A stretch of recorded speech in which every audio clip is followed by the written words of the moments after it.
Well, I'd like to start with a quote from Lewis Carroll. It's in the book Through the Looking Glass, because it actually summarizes a lot of environmentalism and in particular the climate scare. In the book Through the Looking Glass, the chess pieces come to life, including the befuddled White Queen, who in response to Alice's assertion that one can't believe in things that are impossible, replies, "I dare say you haven't had much practice. When I was your age, I always did it for a half an hour a day. Why, sometimes I believed as many as 6 impossible things before breakfast." And, that really sums up a lot of the climate scare from the point of view of what they're actually saying. I mean, so many of the things they say are simply impossible. Okay, the idea that you can power a modern industrial society with wind and solar power is simply impossible. In fact, it's interesting, they say in California that they have battery backup. David Wojcik, person we work with, he pointed out that the batteries they have in California are the biggest in the world, and it would supply California for electricity for 102 seconds. So he always says that's just enough time to actually find a flashlight. There are many other things in the environmental debate concerning climate change which are simply impossible. The idea that extreme weather will increase in a warmer world is simply wrong. It's the opposite. As temperature rises because of greenhouse gas emissions, and there is some of that going on, not that it's catastrophic in the least, but temperatures at high latitudes will generally increase more than temperatures at lower latitudes. So the pressure differential, the temperature differential between high and mid latitudes actually reduces, and that's the driver of weather, of course, so extreme weather reduces. Similarly, polar bears, there's 5 times as many polar bears as there were in the 1960s. And you could go on and talk about all these different things. I went to a presentation at the Museum of Aviation a few years ago from Ecology Ottawa. It was called The End of Snow in Canada. And as people know from a previous presentation I gave, I actually went to the microphone and pointed out that snow cover in North America has been rising gradually for decades. Of course, they were super angry and they couldn't accept that. I said, well, check the data yourself. So you have to ask, what is going on that so many environmentalists promote ideas that are literally impossible and in many cases the exact reverse of what is reality? And what's going on in many cases is it's actually what's called applied postmodernism. You see, the Enlightenment started, in the middle between 1000 and today, and it actually had as its basic concepts the idea of the use of reason and evidence to make decisions. And of course, that led to science and the scientific revolution. They also supported representative democracy and respect for alternative points of view and things like that.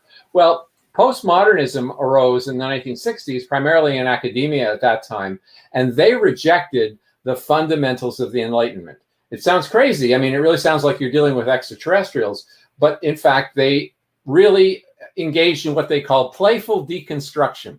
So they deconstructed the very fundamentals of our modern world. Now, that was not terribly dangerous until it actually became applied.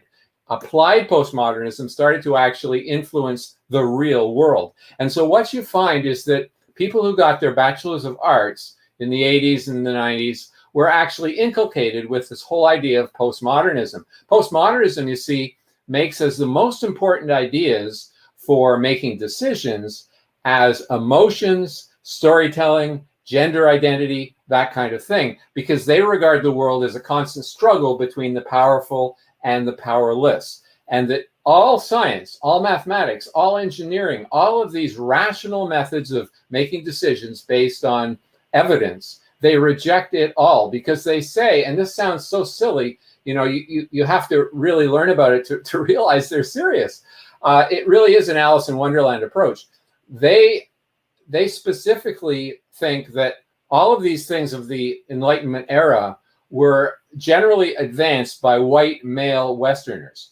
And since they say that is, of course, the people who originated it, then the whole system is systemically biased. So they say, believe it or not, that modern mathematics and engineering and science is all essentially racist. So they want to base their decisions on storytelling and feelings. Now, there's a book called Cynical Theories. Okay, they have the word critical crossed out and the word cynical put in its place. And these are two academics, and I'll send the link to Mary Jean. She can share it with everybody. It's an excellent book. It's on Audible. I listened to it all a few months ago.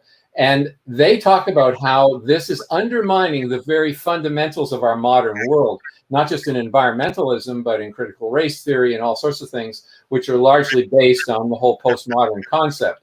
So you have to say, well, how do you actually convince people who base decisions on emotion and storytelling and gender identity? How do you convince them of reality in the climate debate? Well, the truth is you can't, because they don't make their decisions based on evidence. They make it based on emotion and storytelling and all that sort of thing. And so what you really have to recognize is the only people you can convince are the audience, people who are watching your debate with an extreme environmentalist. The environmentalist himself is specifically almost like an extraterrestrial. They don't think like you at all. And one of the things I find is that if you can point out to people that they are violating classical liberalism, the fundamentals of our society, the respect for alternative points of view. Of course, as Mark Morano and many people know, death threats are part of the game. They want to shut you up. They don't want to debate. They regard even debate as something which is fundamentally racist, because this is a methodology that is used by white male Westerners. I know this sounds crazy, so you really have to take a look at that book. Or an article actually that summarizes the book, and I'll share that with Mary Jean as well. And I'll read a quote to you from that book, from Patrick Kine. He's a visiting scholar at the Center of Multiculturalism and Education Policy at the University of Chiang Mai in Thailand. He said this to me in an email, and he said I could share it. I think that environmental extremism is anti-enlightenment and illiberal and an excellent example of applied postmodernism. The Greta Thunbergs of the world have little time for actual science, which is always defeasible and open to correction, interpretation, etc.